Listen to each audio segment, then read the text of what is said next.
Open 3D Lab proudly presents a Stop Wasting My Time production.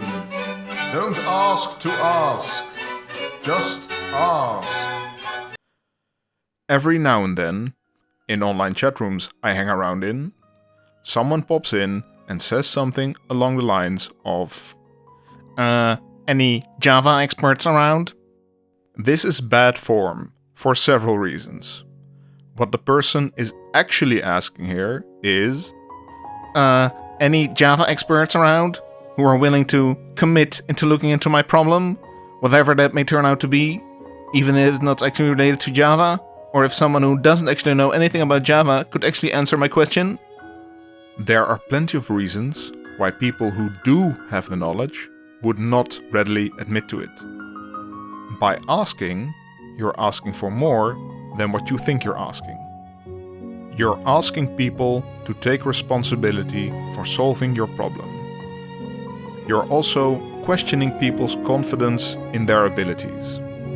You're also unnecessarily walling other people out. I often answer questions related to languages or libraries I've never used, because the answers are, in a programmer kind of way, common sense.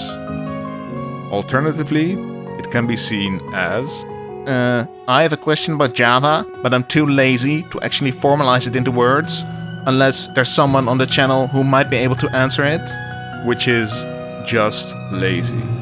If you're not willing to do the work to solve your problem, why should we? The solution is not to ask, but to just ask. Someone who is idling on the channel and only every now and then glances what's going on is unlikely to answer your question asking to ask the question. But your actual problem description may pique their interest and get them to answer. So to summarize, don't ask any Java experts around, but rather ask, how do I solve problem with Java and other relevant info?